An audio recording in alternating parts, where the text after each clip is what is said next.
Here we go. I'll give the drive the purple here. Sorry about that, but it's wait. Actually, yellow is fine. It's teal and yellow. It's better than green and yellow, so we can keep the Viper yellow. Mid ELO legends we have here, managing to snag some of the tryhard picks here. We have Mayans on flank for Scuba Steve. He's a archers and hybrid maps player, so he certainly got his archers, straight archers build order down and the archers micro as he plays archers a lot. Should be a good flank pick for Scuba Steve. Almost surprised not to see, what was it, Mongols? You played in our United Nations Hidden Cup. If you cast our game, we will rename the game's X-Genius Squad. I'll think about it. We have Zwei in the pocket here. Eins, zwei, drei, drei. No, never mind. It's not even German, I think. But anyway, Frank's pocket. One of the best pocket sips, not much to say about that. Instant farm eco, faster foraging of berries, helping the Dark Age eco as well. And to boot that, we have 25% discount on the archers as well. Right hand side, call in with the Chinese. So when you don't get Britons, since this is a draft, why not just go for another good flank sim, which is the Chinese. They have they start with extra villagers, and so you will always have some idle tease time. 47 is still acceptable. It's still pretty good actually, because it lets you keep that villager lead to some extent. You tech loom immediately, as opposed to most other civs. So so they are. Wait, what?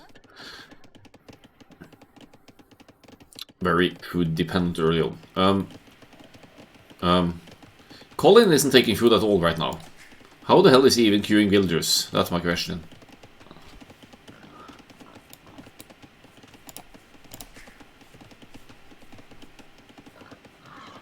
He's still able to. How's he? Where's he getting the food from? What? Well, he brought in the boar. He's queuing another villager. He should be alright. Did he push some deer or something? No, he didn't push deer. Yeah. That's fine.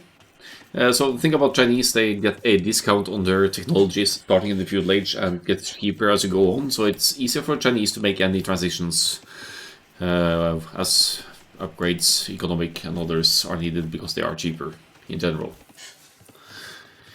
So 51 seconds idle, still decent enough for the Chinese. He's still keeping a tiny bit of that villager advantage. It has to go past 1 minute 15 seconds, I believe. If you're at 1:15 idle tease time, then you don't have any villager advantage anymore. Okay, just waiting for that boar to not return home. We have an event called Dark Age here, guys. Here comes the mill, securing some more food income and also taking a huge piece of pig here. It's pigs all over.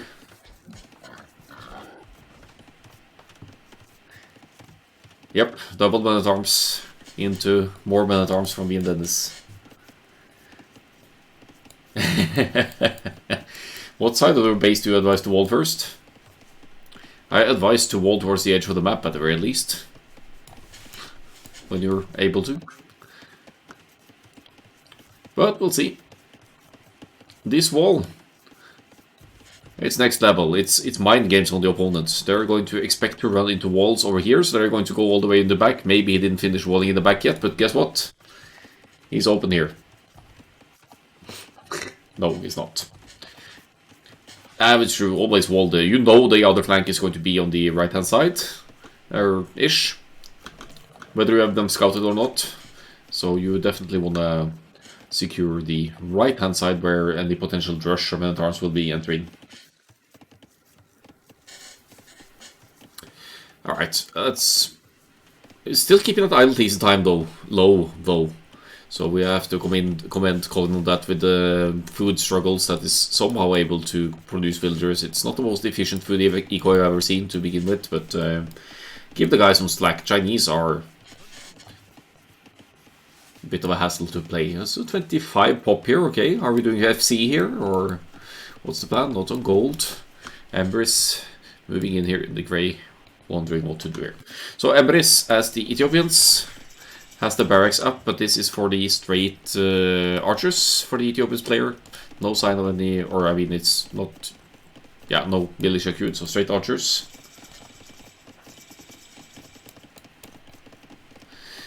Top side we have Sunset Fire in the pocket as the Magyars. Decent pocket, only lacking an eco bonus, but they have a tiny bit cheaper scouts with instant melee upgrades as you approach the next stages. So yeah, that extra attack helps you potentially snipe villagers as well. Tries to block and run here, but doesn't quite succeed. Black Baby on the left here with the Britain's flank, so giving the 20% faster working ranges for Triple T. Triple 3XT. He also thought the back of his base was the front. That doesn't compute, man. Well, fair enough. It's not like there's any drush or anything coming in here, but the archers have free passage into Colin's base. What's up on the top side here? We have double ranges for Scuba Thief. He's producing out of these double ranges as well, but will be competing against the Britons, who actually only has one range. It's a straight one range archers here for the Britons. Could also be an attempt to go for, well, it could be for an early fletching actually, because the blacksmith is up, so maybe that's the idea here, to outmass and out-tech the other flank here. Full scouts running in the middle here, Black Baby joining in as well with the starting scout of the Britons, so that evens out the numbers here against the Franks that usually have that HP advantage, and they still have, but they don't have that extra or that +1 attack of the Magyars. Uh-oh, so Colin trying to wall off finally the top side here, but doesn't quite succeed in doing so, because here's Embrace entering from the right hand side.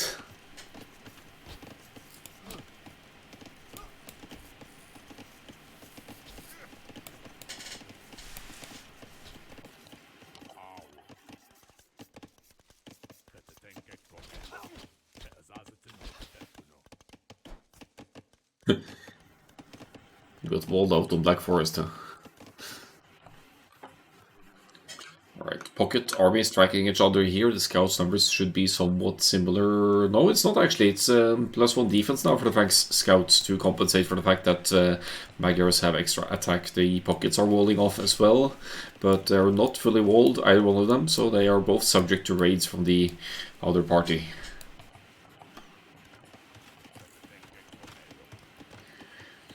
Steady trickle of Ethiopian archers here from Emrys.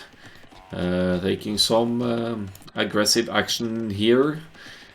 Setting Colin back with the Chinese here as well. Colin is in the feudalage now, has the second range going up, and probably has decent economy, because it did go up at a higher population than you usually see for straight archers. Did lose one villager so far, will lose another at least. Fletching just kicked in for Emrys as well, makes it easier to snipe villagers and use extra range to, well, compared to Colin's archers.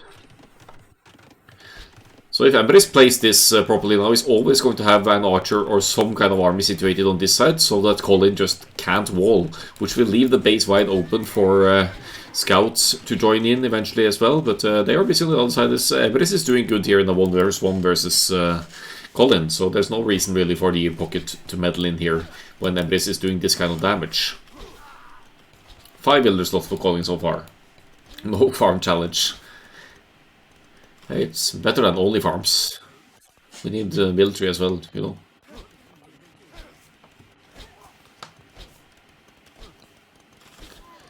Is it... we could say it was no farm November, Dennis, but it's not November, so it doesn't work.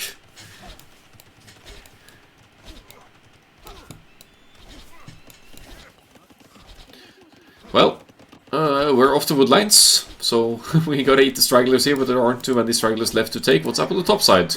Good fight for Colin's teammate up the northwest here, Scuba Steve and Dwy working together, and of course skirmishers. This is why they don't necessarily work in team games. The pocket player from the cavalry will send in the cavalry, and they will abuse the fact that skirmishers have minimum range, and which means that you can't use them to counter archers' armies, at least not easy. Little trickle of grey archers moving out now, probably looking for damage at pocket side. Could hit some of the lumberjacks maybe, but that's about it. Dwy is about to get fully walled here, so shouldn't be any issues. Colin also cleans up with the armies here, all in all, but did lose 6 villagers along the way, as at 33 villagers now compared to the other, his flanks, or other side opposing flanks, 36 villagers.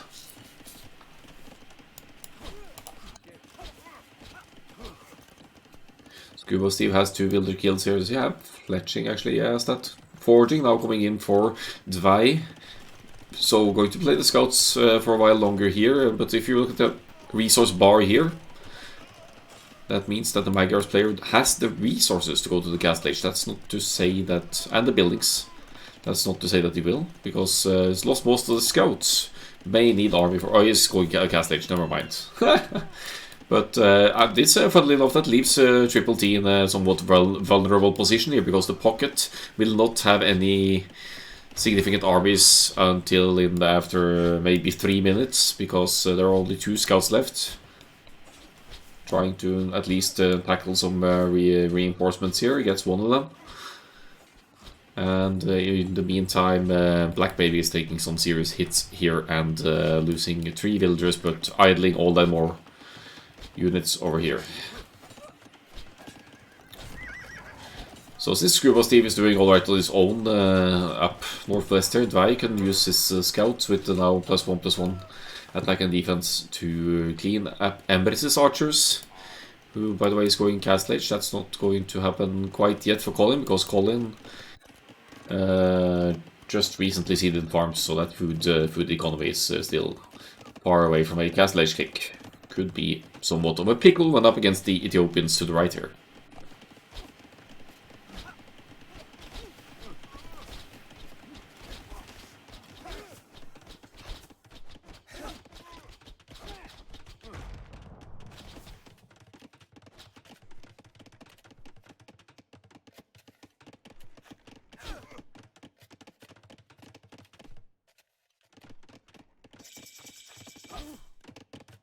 There's the castle age for Sunset Fire, and immediately getting that +2, which means that the Magyar's Knights will be fully upgraded once that upgrade is completed. That puts the Franks at a slight disadvantage, but I'd say that with the 40 villagers of Dwy, however, no wheelbarrow though, but slight villagers lead, sets Dwy up for an economy that will likely match the Magyar's player, or even outmatch it with the instant farm upgrades for the Franks. Second stable going up here as well. There is that a tile in the back there? Then could maybe risk getting some knights stuck there. Nah, it's open, I think. It's fine. Briss is in the castle age, has a very healthy chunk of crossbows here to move out. 3 ranges producing, getting Thumbring and crossbow and bodkin and bowsaw. That's that 100 food, 100 gold of the Ethiopians when you reach the next stage. That seems to be helping out a bit here as well to afford all of these upgrades.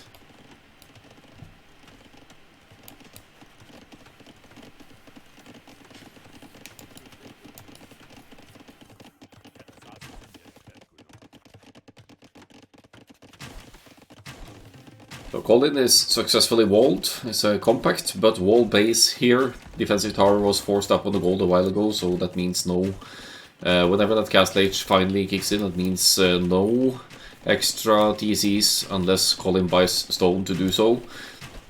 Also meaning that Empress is way ahead also in economy here over the Chinese civilization player. Are they gonna break through here actually? It's not too much Colin can do to fight this with only a few ledge archers here. We'll have to be very patient, try to conserve the numbers, try to keep the economy alive. But now Emrys is in, and Emrys has some kind of personal agenda against Colin here. Colin takes the trade. He's not going to be too happy about losing all these archers, but Vai is here with some extra knights as well, and doesn't have enough though to clean up this Ethiopian's army. They fire faster as well.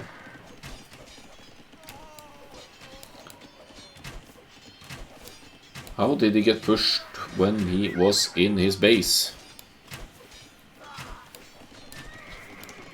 Which one?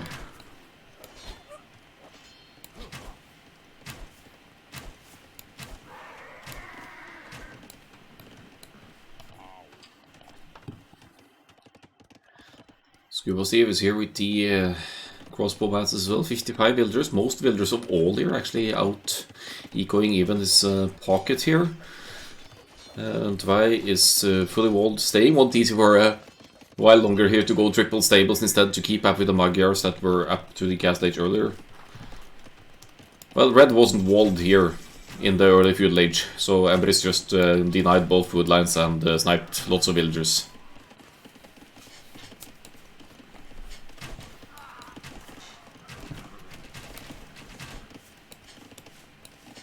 And in general, just I had a lot of resources. Look at orange here is everywhere. Dangerously close to the Magyars knights and reinforcements here. This could be bad for the crossbow masses of Scuba Steve, but he's going to take the choke points and trade what he can with the archers. Mayans have dirt cheap archers anyway. It's a 20% discount in the cast age, so it's less of a concern to lose archer mass for the Mayans than for most other civilizations. But we do have two civilizations here, Britons and the Ethiopians, working 20% faster with the archery ranges though, so that's also something to keep in mind. Nice little quick wall here from Vai to keep the Frank's knights out still. And crossbow might eventually go down here, but while attacking them, Scuba Steve is still getting very favorable trades here. 6, 4, yeah, that's the last few crossbows go down there, but they trade quite a few against quite a few knights here. You'll see the knights numbers of the two pockets, they're similar, but it's triple stables for Vai, and there's only double stables for the Magyars. More of a boom here. Third stable coming up though, which should help the production speed situation.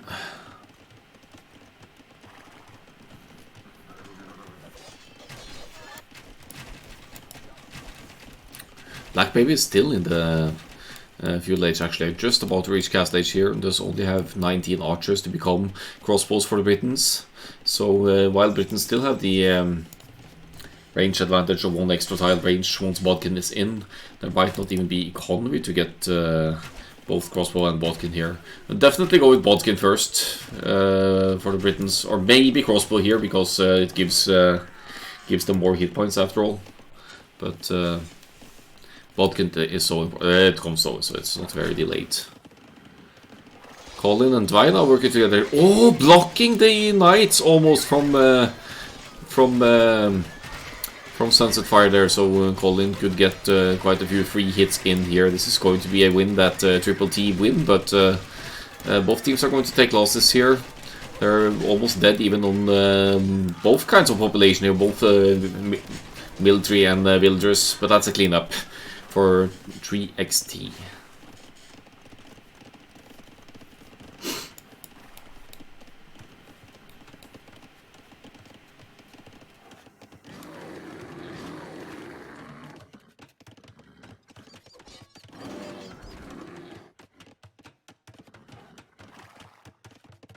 Nice quick houses here for Colin to keep the... No, not so nice.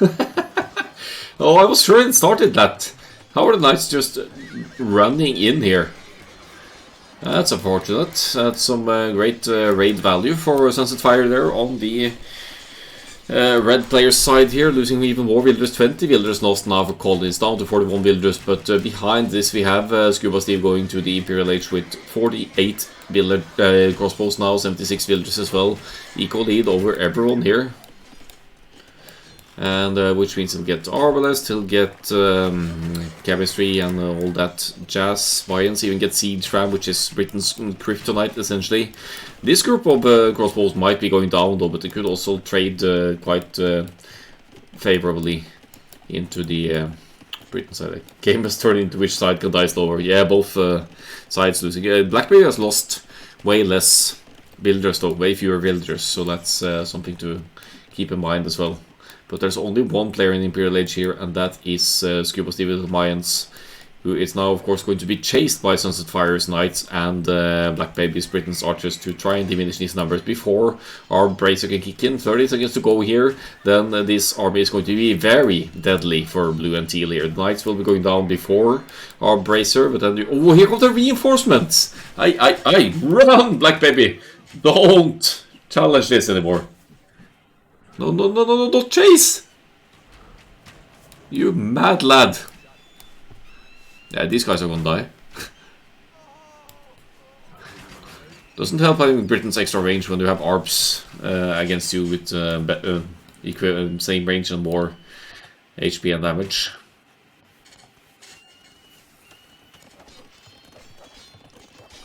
He trapped the Knights.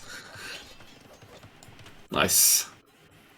Steady flow of cavalry from both pockets here. It's a slight numbers lead for Sunset Fire, though. This should be a good fight for Mid ELO Legends. They can take this one, I think, even with the faster firing Ethiopians crossbows. They could force the fight maybe on the hill or claim the hill for Colin. Colin should be moving together with Tvei here, though, to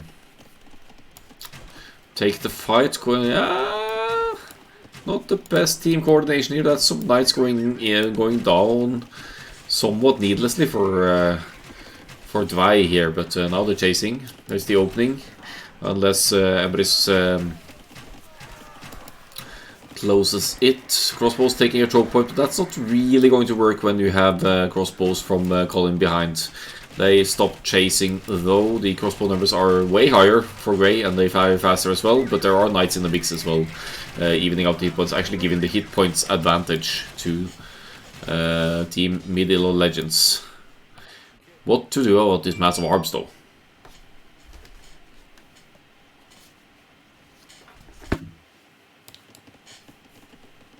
That is a concern. We have Emrys going up here, but Emrys is on the wrong side, right? Scuba Steve is in Imp on the left side flanks, and Emrys is on the Imperial Age on the right hand side flank, but Scuba Steve now with 30% cheaper Arbalest as well, and almost 80 of them in mass is set up nicely for...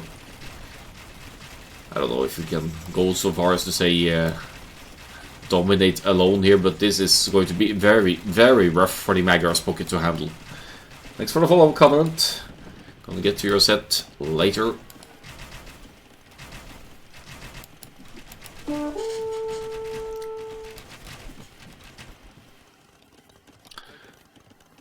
And Froderk as well. God kväll. Good evening. Who needs obsidian arrows anyway? True. When you have 57 orbs with how much attack each? 10 attack. You still take out buildings at decent rate. I'm sure Scuba Steve wouldn't mind a Saracen's bonus, team bonus still. Well, close to pop cap here, if it's not pop capped already, Scuba Steve, and he's going to have to react to the crossbow movement here, sees them next to the walls.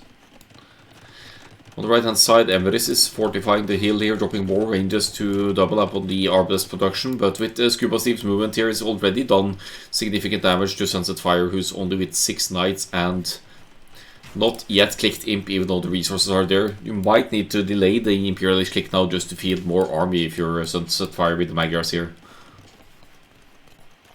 Could also be that Imp is queued behind somewhere. Nah, maybe not. Very exposed economy here as well, so as Scuba Steve is moving out with the armed masses here, it's going to be looking at some nasty Wilder picks unless Sunset Fire's reaction is on point. Good raids by the Britain's player as well, though. We have to commend them on that. Knights could clean up this crossbow mass, I think. Yeah, 18 Knights to 19 Knights and 6 skirmishers. That shouldn't be an issue. So Scuba Steve doesn't really need to move armies back home now. You can just accept advice help here to focus them down and clean it up. Closing in on a 60 military lead now for Mid ELO Legends, and actually Colin going up to the Imperial Age as well. Top side, the cap trams for Scuba Steve. Does he have siege ram food? Not quite yet. Siege ram costs 1000 food for the upgrade, so it's a costly food buys if you aren't already set up for that kind of push, but even deadlier against the Britons.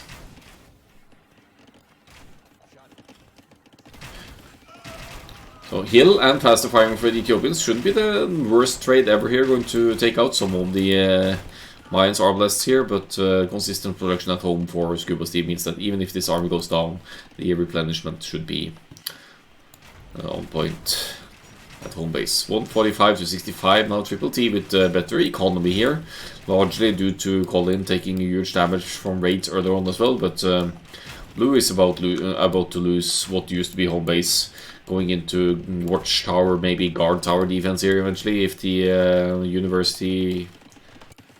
there's no university yet, can't really go guard tower, but that comes to mind as well when you do tower and castle defense like this.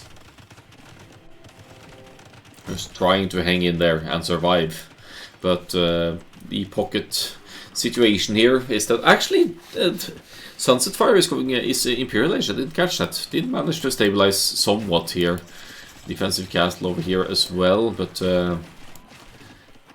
Tvei is about to click Imperial Age very soon as well. Has 2 buildings needed, has more knights total. So if Tvei and Scuba Steve can force a fight here, that will be crucial. Knights mass is going down before Cavalier here for Sunset Fire. Tries to keep the numbers alive here before Plate Barding and Cavalier. Maybe especially Plate Barding, as that provides more pierce armor against enemy ranged units. But the overall army size here is well ahead for Mid ELO Legends. So it's 75 to... no, sorry, not 75, but... yeah, HP bar significantly ahead here.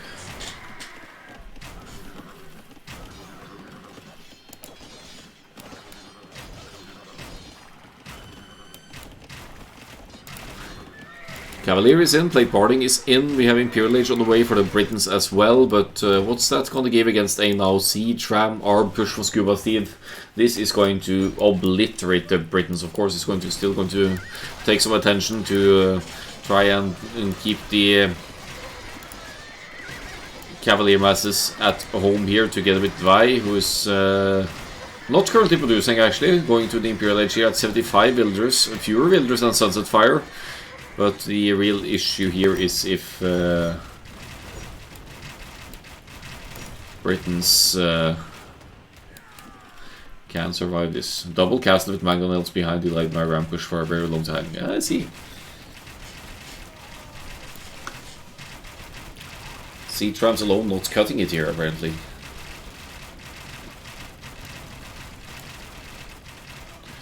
So we have to hand that to Black Baby and doing great efforts, making great efforts here to keep the Mayans player from taking them out completely.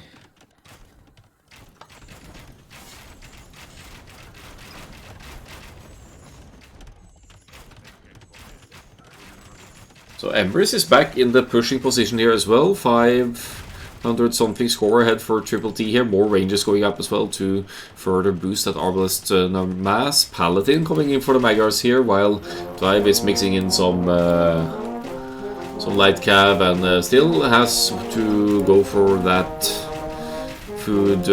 Yeah, lacking the resources for Cavalier here. Hey, thanks for the gift sub to Scuba Steve. Tvei.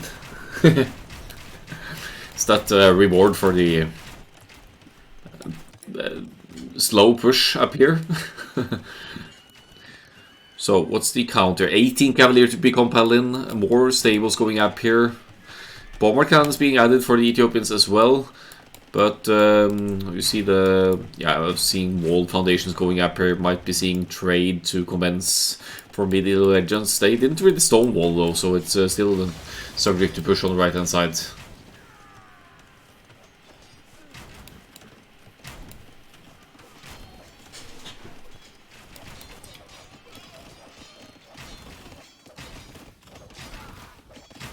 Dennis with the good ideas.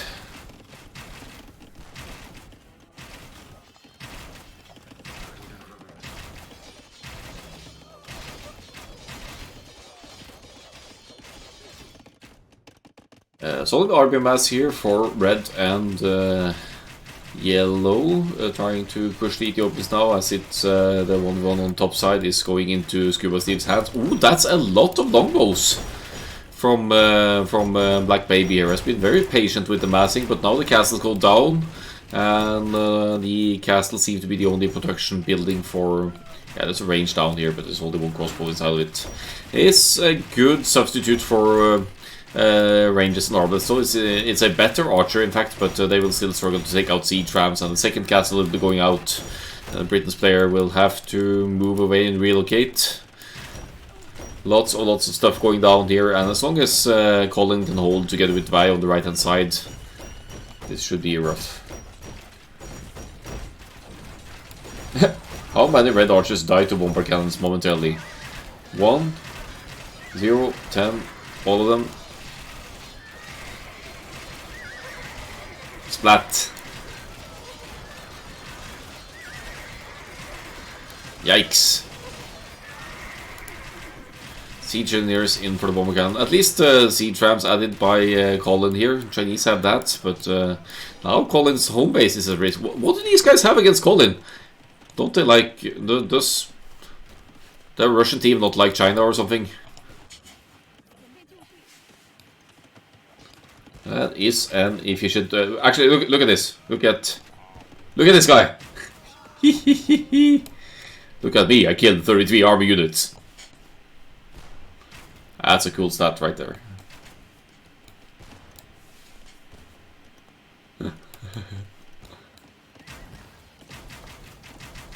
$33 units.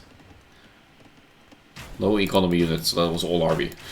Top side, castles going down, blue losing a lot here, scrambling up some ranges now, but is Arbalest in? No, isn't really.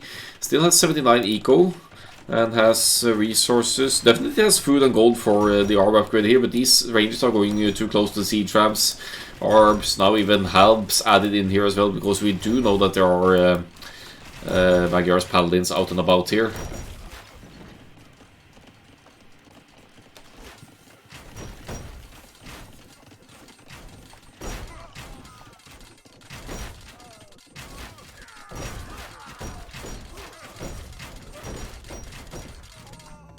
Yeah, not very much blue left on the map. It's all villagers by now. 2 military only for Black Baby here. But they push down south as well. I mean, who dies first here?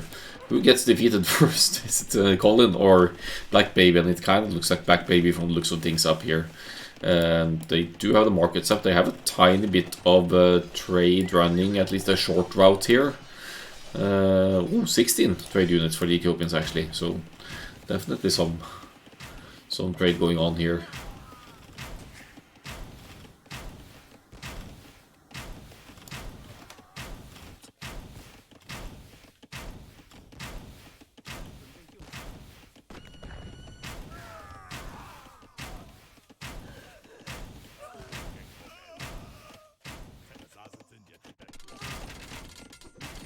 Four Arbs, 58 villagers for Black Baby here. We are in the Imperial Age, so sninging is allowed now. There's still potentially a way back in that sense, but the damage done by Mid ELO Legends total now, the Eco KD as well, maybe. Look at the raids going on over here, everywhere. There's still not Paladin, but Cavaliers and Light Cav raiding here. There's yellow dots freaking everywhere around here.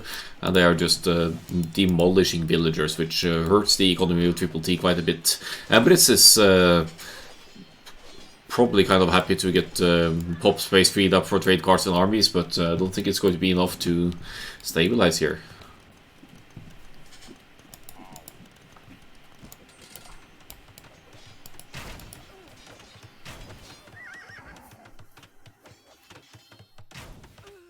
Yeah, look at this army mass. Siege rams, halberdiers.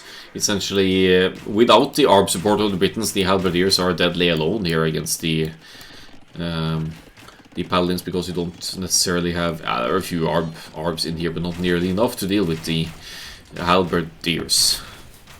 Scuba Steve can push this on his own. Up north here is adding more castles. Could even consider adding some plumed archers here if he feels like it. Still, Triple T feeling those armies from the other two players. See them transitioning more into trash here, and yeah, light cav, skirmishers to try and handle the masses here. But they also need to push with something Embase is kind of doing down here, but.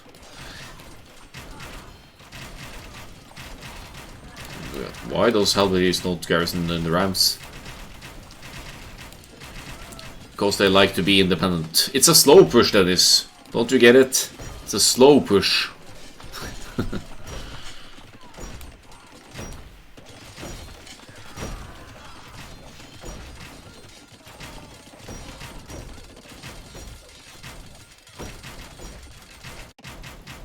Ooh, forward castle from Everest down here. Sunset Fire, look at the eco losses though. Look at the ecos here.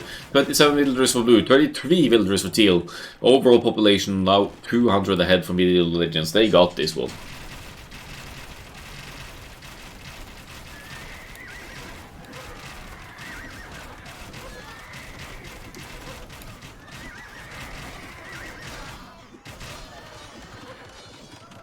Elite skirmishers doing some work against the ARBs here. They're going to take a last fight here, but once this army mass is dealt with one way or the other, Triple T will be completely out of it. But this is the only one with healthy population here on Triple T's team, and blue is on the verge of extinction here. Where are the villagers? Oh, they're all collected! Blue could get defeated!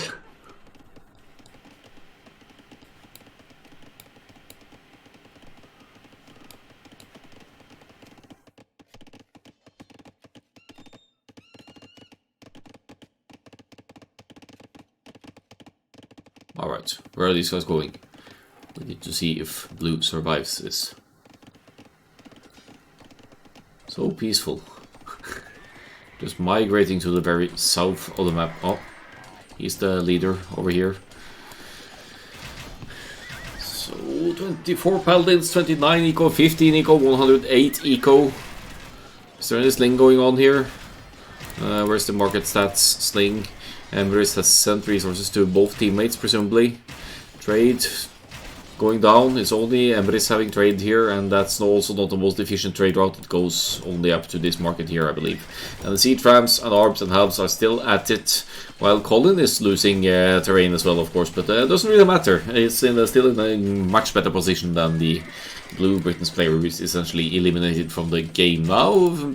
Making some skirmishers though. From some ranges in the middle. Look at them taking out the siege trap. 1 damage per hit.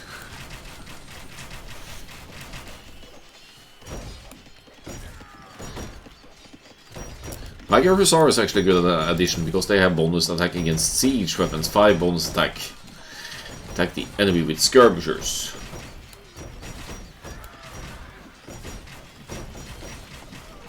With Grey so far, it's red, yellow base, and never felt comfortable making trade, just took blue's main gold. Ah, there it is. Nice. Who needs trade anyway when you can steal? Anyway, enemy opponents.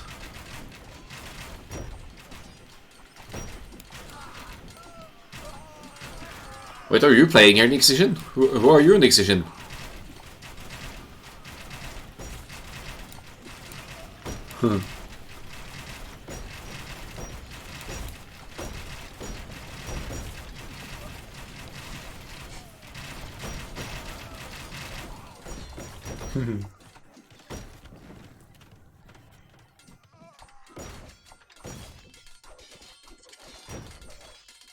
See the eco KD here. Now we can see the eco stats when the game is over. New TC up in the north, 1, 2, 3, 4. Rebooming with the Magyars here, refusing to give in. Excision is great. Gotcha. The GG is called. That's the first game for Mid ELO Legends taking the win here. Arbalists dominating the games here. Ah, I forgot to change the accounts. Yeah, it doesn't matter, I guess. It's the same player.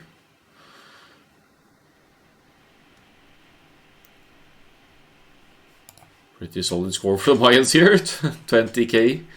But also for Emirates, of course, with the Ethiopians pushed there. Not enough, unfortunately, to take the game home. Siege round kicking at 45 minutes. That's when it started getting really awkward for the Britons. Cap Rams didn't really do the trick. Elite longbowman in an Arabia team game. Got to admire that.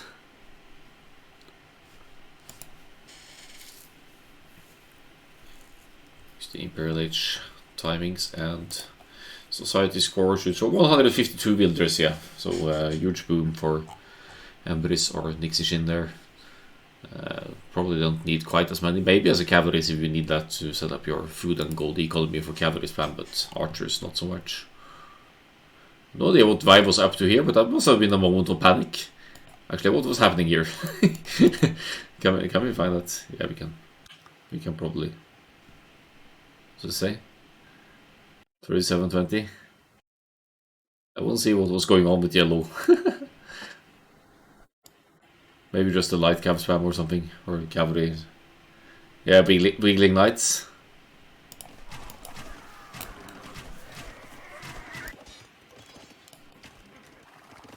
Yeah, I don't know.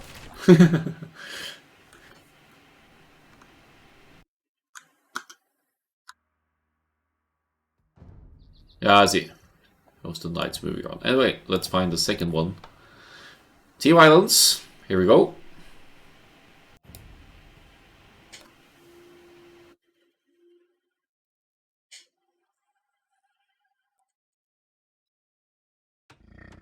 Off we go. Now I think we need to give by the purple, so it's easier to tell the difference between the colors.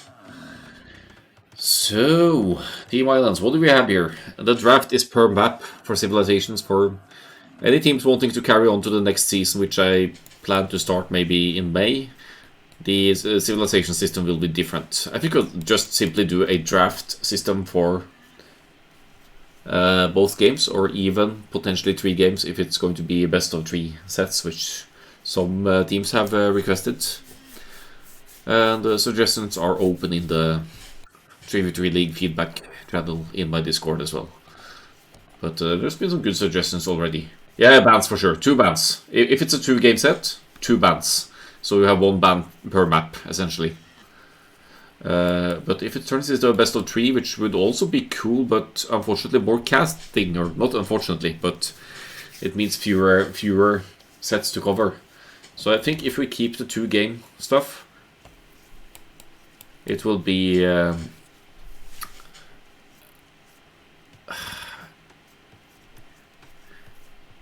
2 global bans per team, and I would say 8 civilizations, or potentially 9 civilization picks and 1 snipe per team. So yeah, you played well, Nixon. Also, it was fun to watch.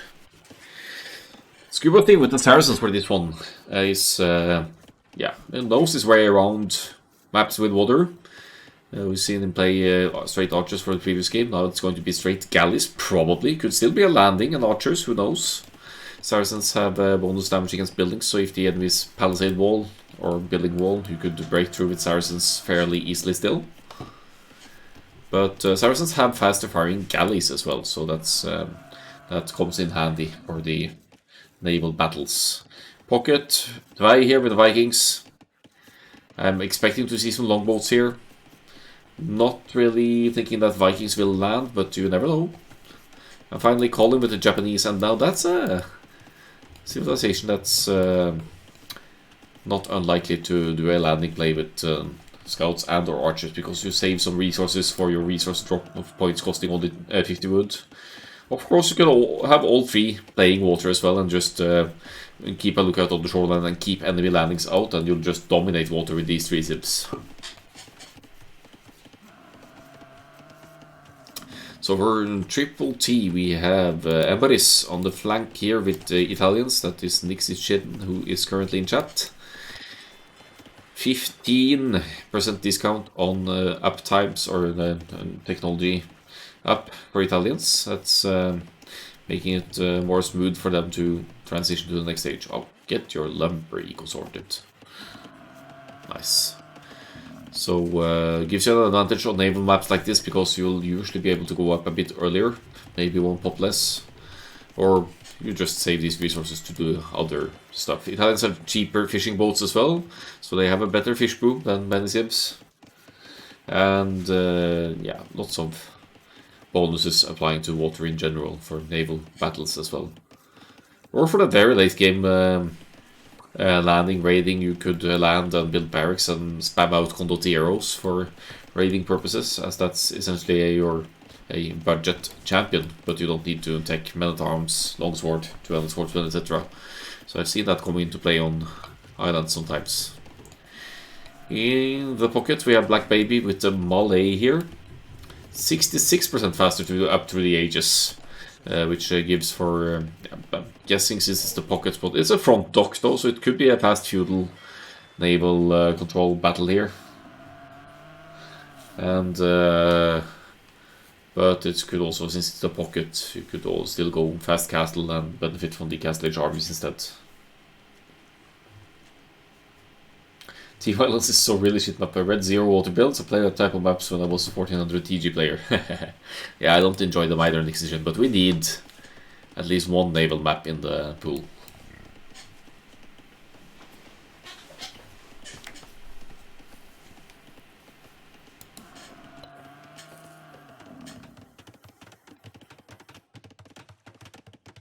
So finally Sunset Fire with the Portuguese here. I believe the Portuguese ships have, or the battleships have more hit points, and they have a unique technology giving the ships more armor. They have the Caravel as the unique unit to deal nicely with the Mongol longboats. Hello Colin, what do you think of the last match? I think you had a bit of a rough start with the Chinese there, but otherwise, or you had a rough game in general actually. But hey, you won it, so who cares? You were the bait. Just like on Nomad maps, you know. One player has to be the bait and take the beating, and then someone else can just bring in the victory. Fuel Age is in for Black Baby. We gotta be on the lookout for transport ships here now. Sunset Fire making the transport as we speak or observe. But there's also a landing here from Colin, as mentioned with Japanese. Now, a true masterpiece would be having the Saracens make the transport ship, because then you could support more units, but you don't really need more units to make that first landing. Here comes the stable. The landing is in effect, and there's also... Is there a landing on the other side as well? Let's keep an eye on what they're doing. No... Oh, here we go. So we have Japanese landing, Colin landing with the Japanese over here, and we have Sunset Fire landing with the Portuguese over here. So not going to play the early water with Portuguese here actually. Okay, I can already tell that this game will be a mess of a game with landings on either side, and the players, as far as I can tell, they haven't spotted the landings. Wait, where's that? Oh! Oh! That's like the last spot they haven't scouted. Oh man. Well, the scouts are out. Japanese scouts at work. We'll probably be seeing a range added and some archers as we move on as well. And Blacksmith on land here for Colin. Also does not see the landing from the Portuguese player. So, but now Dwy sees it. We're going to see the flare here on the map probably. Or it's just shouting in the mic here. They've landed. Keep your eyes out. There's a range going up here.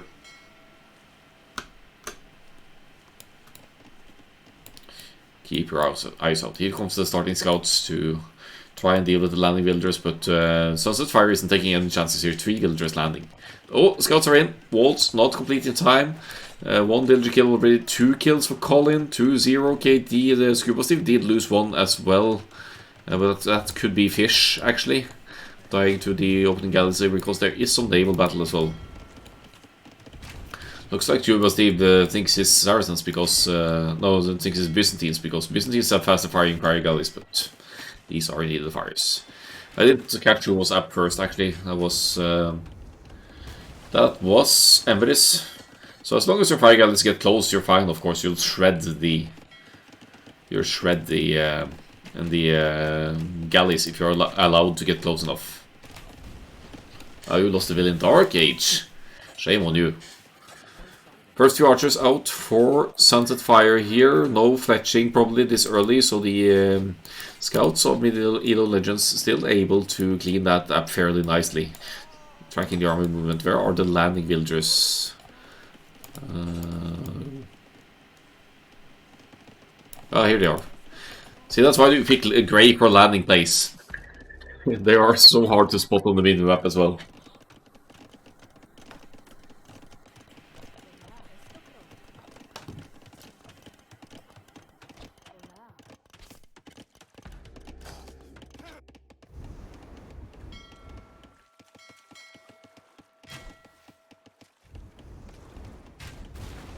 Looks like army numbers lead for green and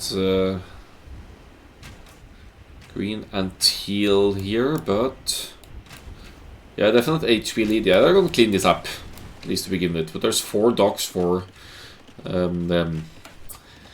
Scuba Steve here, and there are 3 docks producing for Black Baby. So this could change quickly with consistent army production behind this. Now a little bit of towers here. Sunset Fire making life a bit awkward for Dway, but defensive tower down in time for Vikings. So that's going to delay any second and third TCs in the Castle Age. So decent value for that forward tower with those 3 villagers. The archers not really accomplishing much. Sunset Fire has lost 4 eco units, so some of which I assume might be ships or just dying to scouts. And maybe it's not ships, maybe it's just scouts killing villagers on land.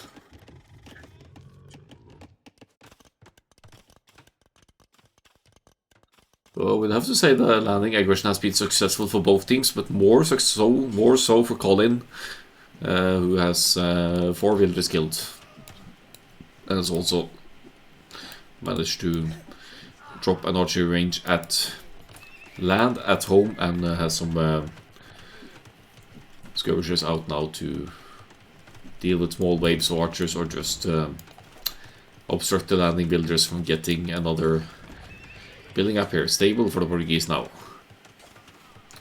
Castlage is in for Dway. Did get to go more or less straight fast castle here. Longboats, 10 of them and counting. That's almost matching the galley numbers. And there's the fire galleys. Could still be an issue if they're allowed to get close enough to longboats, but that's usually not going to happen. It's only 1 dock for calling, but the only thing that's going to accomplish is maybe take out the already tanky Japanese fish and make a new landing a bit awkward here. The scouts have been getting value, I'd say, obstructing the progress of the opposing teams.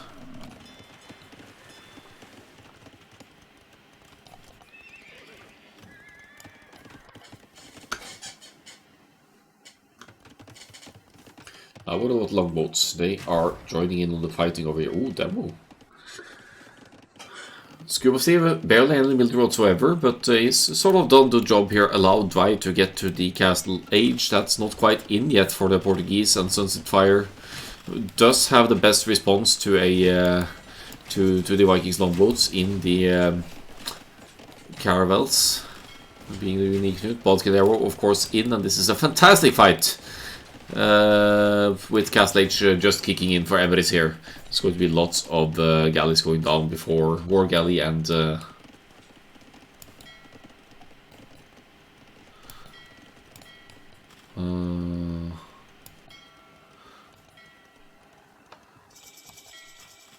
before War Galley and Bodkin upgrade. Why do you always write our team name like 3XT? Good point. Because that's supposed to be a small X, like triple T. Yeah.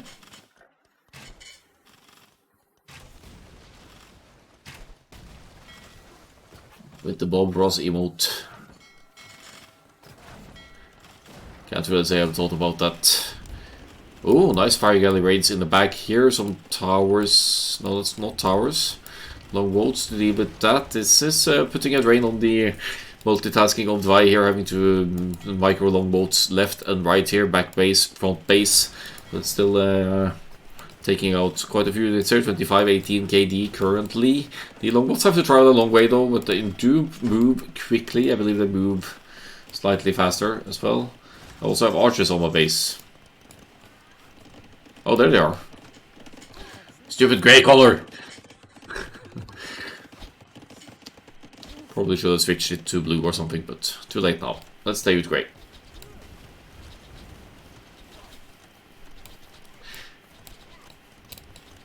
Yeah. Time to Trolling, as is their long name. They're really not wanting Vikings in the game here. And here comes another tower! Is that the last remaining landing villager, I wonder? No, there's two over here and one over here. Oh, such an annoying landing play here. And what does Colin do? Colin has the armies forward, or army production buildings. He has the forward villagers alive as well. He's in the castle age. He's making knight and husbandry. And yeah, double stables here. And I guess he can just run down that tower with villagers, even if there are archers with fletching here. There's only 3 of them. This should be alright. I'll get the villager as well, though. Come on, get her!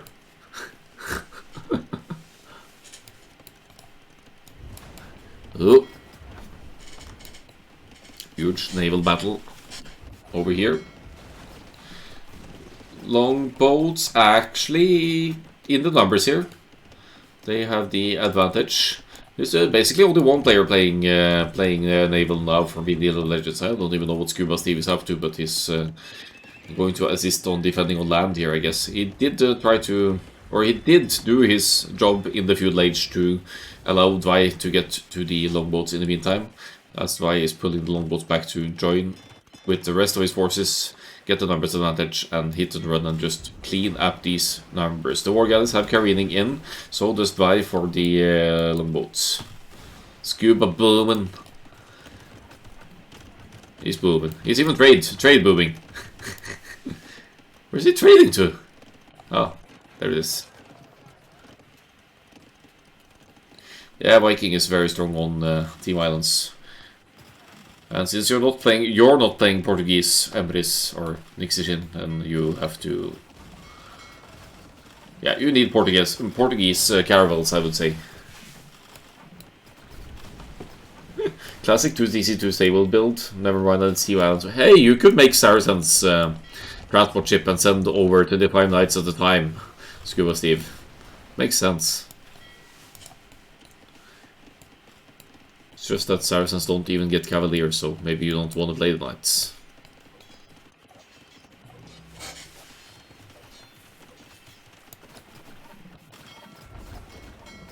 Still longboats in the HP and numbers advantage here. 23 to about 17 of the opposing team. Colin still making use of that landing as well. His landing has never been dealt with. It's not even been scouted. Still not been scouted, that landing. I mean, you could easily, or not easily, but you could wall this out if you're triple T.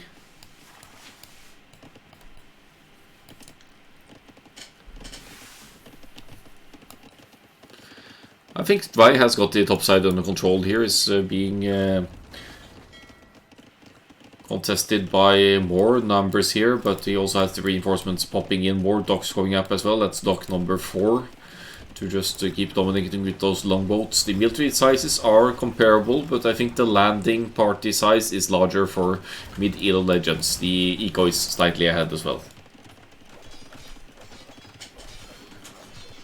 Oh, we got ballistics.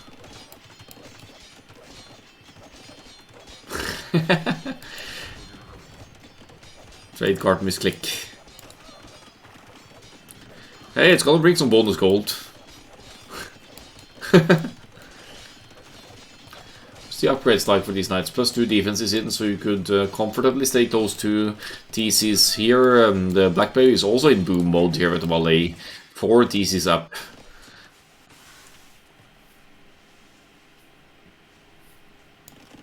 Yeah, you can't tell the number of longboats when they stack together like this.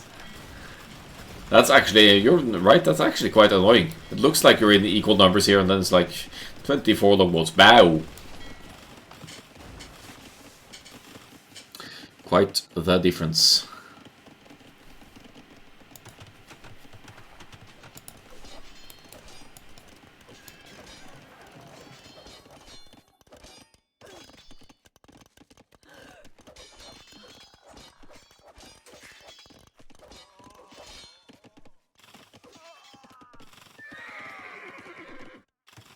Yeah, these knights are annoying for sure. Good castle by Black Baby though. It keeps lots of this farming eco safe and keeps the raids away. It doesn't quite cover the gold, which could be an issue. But if you get more stone mined, you could get a castle up on the hill as well and further secure this. Looks like Mid ELO Legends are establishing a competent eco lead here now. Both teams are still fishing, at least Dvei is in the back here. And then there's longboats, of course, which is just going to be increasingly annoying. They also have ballistics now, as mentioned earlier, so they hit targets more accurately. That is not in for Nixishin or Everis here, and just can't keep up with the numbers. They fire so fast, so look at the fire rate, seconds between attacks, 3. Well, it's the same time between attacks, but they obviously they shoot more arrows, so they deal more damage as they go, as they float. So I'm assuming the landing builders have been dealt with here by Sunset Fire. Let's just toggle the blue for a quick moment just to see if I missed anything here. Maybe not. Maybe not. Could still be some something going on here. Do you even box it? Oh, that's awesome. Even docked in the back there.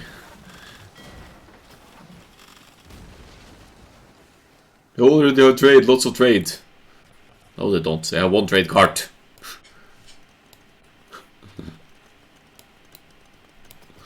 Wait, what did I miss here? War galleys from the Saracens.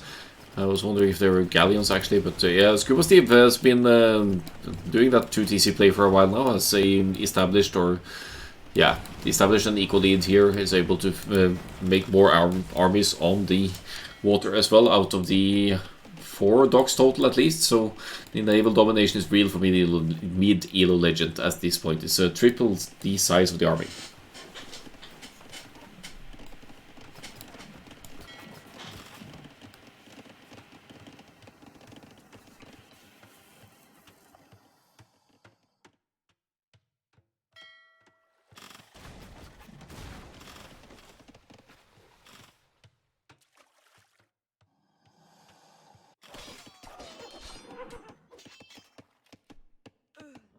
Knight's still doing damage on land here as well. Sunset Fire basically preoccupied on the other side, so has been taking some losses here. 22 villagers killed. Did kill 15 though, so don't discourage the landing efforts of Sunset Fire, of course. But what? They don't respect us at all. Longboats. Incredibly tough to handle on Team Islands.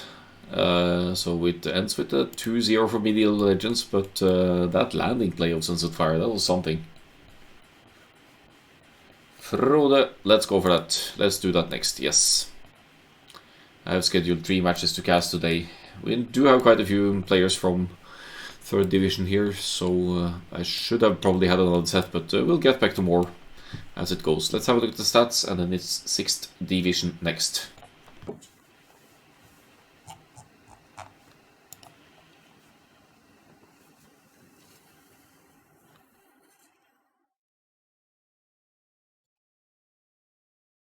Look at that longboat, KD. Did lose quite a few units as well, but that's also land units, right? So longboat, 170 kills, mainly military on water. Economy ahead. Scuba Steve with the biggest boom again here. Such a boomer, man. But good aggression too. He did buy enough time to get a sizable amount of longboats out.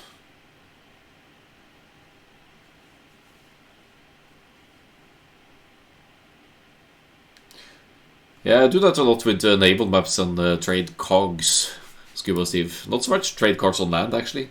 But I also don't have hotkeys for market trade, so that's probably why. If you misclick that, then or I do have hotkeys for market trade, but I don't know when I'm using them. I just unintentionally hit them sometimes. Ooh, peak APM 307. What was that? Longboat dancing, maybe. Oh boy.